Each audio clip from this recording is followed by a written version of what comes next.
Здравствуйте, с вами Шлапак Елена, и сегодня мы будем выполнять упражнение тональное рисование кисти рук человека.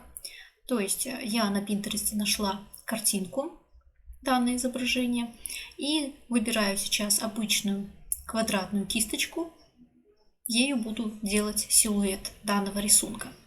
Как вы здесь видите, я выбираю локальный цвет объекта, то есть основной цвет, который у нас располагается на иллюстрации, и им начинают делать некий контур, то есть, грубо говоря, пятно, которое должно напоминать нам человеческую руку.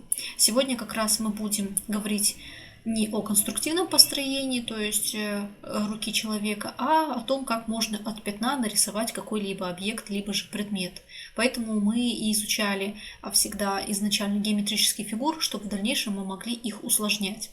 И вот как вы видите, что сейчас я стараюсь сделать максимально похожим силуэт кисти человеческой руки. И далее я с помощью инструмента пипетка буду копировать все тональные распределения. То есть я поверх нанесу, конечно же, самый бликовый оттенок, то есть самое светлое место на данном изображении. Также будут уже отдельные полутона, то есть это различные градации от серого до черного. И в дальнейшем, когда я уже все это нанесу, я это растушую, и вы уже увидите, какого результата можно добиться. То есть можно вырисовывать до мельчайших деталей, но я остановлюсь на том этапе, который посчитаю более-менее завершенным, и чтобы вы могли понять, как это можно выполнить.